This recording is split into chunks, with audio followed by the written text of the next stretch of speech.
और सीधा रुख इस वक्त की बड़ी खबर की तरफ। सुप्रीम कोर्ट ने बुलडोजर एक्शन पर गाइडलाइंस यहां पर जारी कर दी है। कोर्ट ने कहा है कि आरोपी या दोषी का घर नहीं गिराया जा सकता है और ये किसी भी कीमत पर स्वीकार्य नहीं होगा। कोर्ट ने यह भी कहा कि 15 दिन के नोटिस के बगैर निर्माण गिराया गया तो अधिकारी के खर्च पर दोबारा बनाना पड़ेगा। अदालत ने 15 गाइडलाइंस इसको लेकर जारी कर दी है। ये बड़ी खबर इस वक्त हम आपको बता रहे हैं। सुप्रीम कोर्ट की कड़ी गाइडलाइंस है और सीधा सीधा साफ ये कहा कि चाहे कोई भी दोषी क्यों ना हो, अपराध कोई भी क्यों ना हो, घर गिराया जाना सजा नहीं हो सकती है। वो बुलडोजर इनजस्टिस था। आपने किसी भी अक्यूज के घर को किसी भी बात पे किसी पे भी इल्जाम लगा के घर तोड़ देते थे। अब सुप्रीम कोर्ट ने दिशा निर्देश पास किया है कि आपको नोटिस देना पड़ेगा, कम से कम 15 दिन का वक्त देना पड़ेगा। जो कंपाउंडेबल है प्रॉपर्टी का पार्ट उसे कंपाउंड किया जाएगा और अधिकारियों पे एक जिम्मेदारी डाल दी गई कि अगर कोई अधिकारी गलती कर रहा है, कानून तोड़ रहा है इससे रिलेटेड, तो उनकी पर्सनल जिम्मेदारी होगी। अगर उन्होंने कोई प्रॉपर्टी डिमोलिश की है, इलीगली डिमोलिश की है, तो उसको रेस्टिट्यूट करने की। ये अपने आप में एक बहुत बड़ा प्रावधान बना दिया है कोर्ट ने, क्योंकि अधिकारी भी अब एक बार सोचेंगे जब उनकी खुद की जिम्मेदारी, उनके खुद के जेब से पैसा जाएगा। जब किसी गरीब मजलूम या किसी माइनॉरिटी का या किसी का घर जब तोड़ देते थे तो वो उस पर ज़्यादा सोचते नहीं थे। और उधर सुप्रीम कोर्ट के इस फैसले को कांग्रेस इसे अपनी जीत की तरह बता रही है। दरअसल कांग्रेस नेता सुरेंद्र राजपूत ने दावा किया कि हम पहले दिन से कह रहे थे कि बुलडोजर से न्याय हो ही नहीं सकता।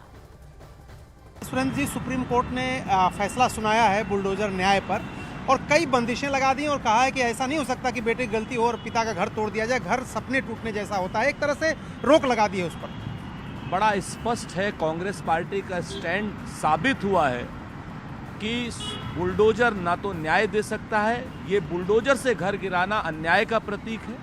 भारतीय जनता पार्टी और उसकी सरकार के मुंह पर बड़े करारे तमाचे की तरीके से ये आदेश, और इस आदेश के एक साथ साथ एक चीज और होगी, जिन अधिकारियों ने भी संविधान विरुद्ध ये कार्रवाई की है, राजनीतिक दबाव में, भाजपा के दबाव में, मंत्री के दबाव में, मुख्यमंत्री के, सब जेल जाएंगे।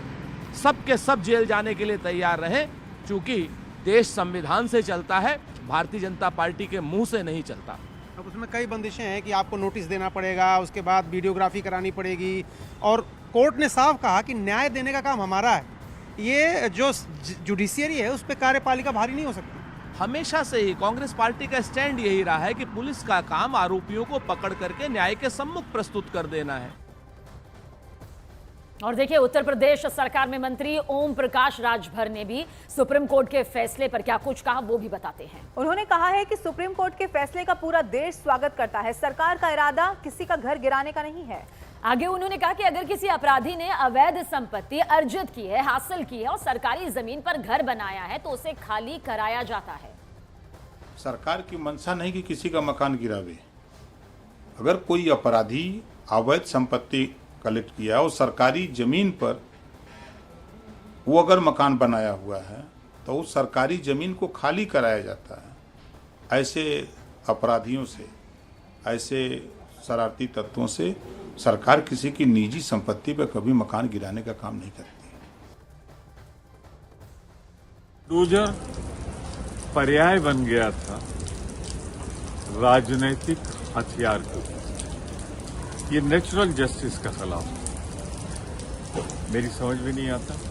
अभी ट्रायल हुआ नहीं, कोई दोषी ठहराया नहीं गया और आप उसके घर की छत या घर या प्रतिष्ठान समाप्त किए।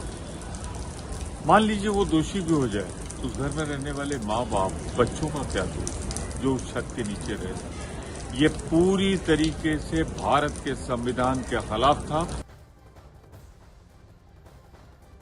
कोई भी ऑथोराइज बिल्डिंग नहीं टूटनी चाहिए। अनऑथोराइज के लिए तो कोर्ट बार बार कहता है कि इंक्रोचमेंट क्यों हो रही है।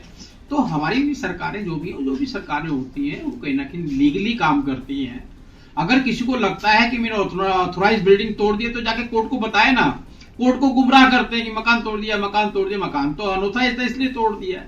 इसलिए ये प्रक्रिया लगातार सरकार की हर जगह हर समय में चलती रहती है। इसमें कोई घबराने और परेशानी नहीं और सुप्रीम कोर्ट के निर्णयों का पालन किया जाएगा। और बुलडोजर एक्शन पर सुप्रीम कोर्ट के आदेश के बाद कांग्रेस भारतीय जनता पार्टी पर अब पूरी तरह से हमलावर दिखाई दे रही है। कांग्रेस ने कोर्ट के फैसले को यूपी सरकार के मुंह पर तमाचा बताया है। आप कैसे देखती हैं पूरे जो देखिए, एक तो सुप्रीम कोर्ट का ये कहना कि सरकार जज नहीं बन सकती, बिल्कुल सही है। दूसरा, आप संविधान के ऊपर नहीं है। तीसरा, अगर हम सदन में बैठ के कानून बनाते हैं, पर इसका ये मतलब नहीं है कि प्रधानमंत्री हो, मुख्यमंत्री हो, हम जैसे कोई भी सांसद भी हो, हम कानून से ऊपर हैं। हम